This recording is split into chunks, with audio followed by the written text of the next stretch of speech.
اب آپ کا طواف مکمل ہوا. اب آپ سب سے پہلے اپنا سیدھا کندھا جو آپ نے کھلا رکھے تھے وہ ڈھانپ دیں گے. ٹھیک ہے, اب آپ اپنا سیدھا کندھا ڈھانپ لیجئے اور مقام ابراہیم پر آ کر یہ آیت مقدسہ پڑھیے.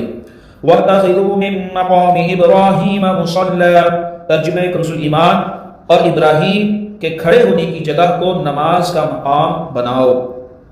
اب ہم نماز طواف, ہم نے طواف کیے تو طواف کے بعد 2 رکعت نماز طواف ادا کرنا یہ واجب ہے, ہم وہ ادا کریں گے. اب مقام ابراہیم کے قریب جگہ ملے تو بہتر, ورنہ مسجد حرام میں جہاں بھی جگہ ملے اگر وقت مکروہ نہ ہو تو 2 رکعت نماز طواف ادا کیجیے.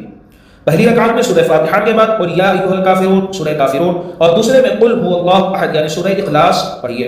یہ نماز واجب ہے اور کوئی مجبوری نہ ہو تو طواف کے بعد فوراً پڑھنا, طواف کے بعد فوراً پڑھنا یہ سنت ہے. اکثر لوگ کندھا کھلا رکھ کر نماز پڑھتے ہیں, یہ مکروہ ہے. اضطباع یعنی کندھا کھلا رکھنا صرف اس طواف کے 7 پھیروں میں ہے جس کے بعد سعی ہوتی ہے.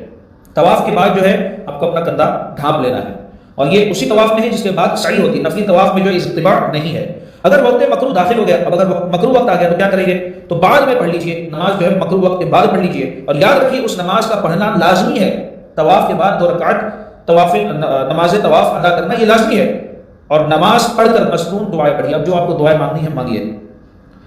نماز اور دعا سے فارغ ہو کر, اب آپ نے طواف کیے, طواف کے بعد نماز پڑھی, اس کے بعد آپ نماز اور دعا سے فارغ ہو کر ملتزم سے لپٹ جائیے. یہ ملتزم ہے کہاں؟ دروازہ کعبہ اور حجر اسود کے درمیانی حصے کو ملتزم کہتے ہیں. حجر اسود سے باب کعبہ, دروازہ کعبہ کے بیچ کی جو جگہ ہے اسے ملتزم کہتے ہیں.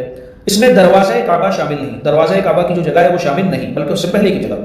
ملتزم سے کبھی سینہ لگائیے تو کبھی پیٹ, اس پر کبھی دایاں رخسار رکھیے یعنی دایاں گال سینہ گال رکھیے تو کبھی بایاں رخسار یعنی الٹا گال رکھیے, اور دونوں ہاتھ سر سے اونچا کر کے دیوار مقدس پر پھیلائیے, یا ایسا کیجیے کہ سیدھا ہاتھ دروازہ کعبہ کی طرف اور الٹا ہاتھ حجر اسود کی طرف پھیلائیے. خوب آنسو بہائیے اور نہایت ہی عاجزی کے ساتھ گڑ گڑا کر اپنے پاک پروردگار عز و جل سے اپنے لیے اور تمام امت کے لیے اپنی زبان میں دعا مانگیے کہ یہ مقام جو ہے مقام قبول ہے, یعنی یہاں دعائیں قبول ہوتی ہے. اور درود شریف یا مسنون دعائیں بھی پڑھیے. احرام والے خوشبو سے اپنے آپ کو بچائے رکھنا ہے, اس چیز کا دھیان رکھنا ہے. اگر وہاں خوشبو لگی ہوئی ہے تو تھوڑا احتیاط کرنی ہے, ورنہ دم واجب ہونے کی بھی صورت ہے. ملتزم کے پاس نماز طواف کے بعد آنا. ملتزم کے پاس کب آنا ہے, کون سے طواف میں؟ تو ملتزم کے پاس نماز طواف کے بعد آنا اس طواف میں ہے جس کے بعد سعی ہے, اور جس کے بعد سعی نہ ہو, مثلا طواف نفل کر رہا ہے, عمرہ کا طواف نہیں ہے, نفلی طواف کر رہا ہے, یہ طواف زیارت کر رہا ہے, اس میں نماز سے پہلے ملتزم سے لپٹیے, پھر مقام ابراہیم کے پاس جا کر 2 رکعت نماز ادا کیجیے. مگر عمرہ والے پہلے نماز ادا کریں گے, اس کے بعد ملتزم پر آئیں گے. اب آپ نے مقام ابراہیم پر حاضری دی, اس کی نماز طواف ادا کیا, اپنے ملتزم پر اگر آپ کو سعادت ملی تو آپ نے ملتزم پر حاضری دی. اب آپ آب زمزم پر آ جائیے جہاں آب زمزم میسر ہے. آب زمزم پر آ کر اور قبلہ کو کھڑے ہو کر بسم اللہ الرحمن الرحیم پڑھ کر 3 سانس میں خوب پیٹ بھر کر آب زمزم پیجیے. پینے کے بعد الحمدللہ عز و جل ہے. اور میں نے ایک حدیث پہلے بھی بتایا ہوں, واپس سے بتاتا ہوں کہ منافق میں اور ہم میں یہی فرق ہے کہ منافق جو ہے پیٹ بھر کر آب زمزم نہیں پیتا, ہمیں پیٹ بھر کر آب زمزم پینا ہے. ہر بار کعبہ شریفہ کی طرف نگاہ اٹھا کر دیکھ لے, کچھ پانی جسم پر بھی ڈالے, منہ سر اور جسم پر اس سے مسح بھی کرے, مگر یہ احتیاط رکھے کہ کوئی قطرہ زمین پر نہ گرے.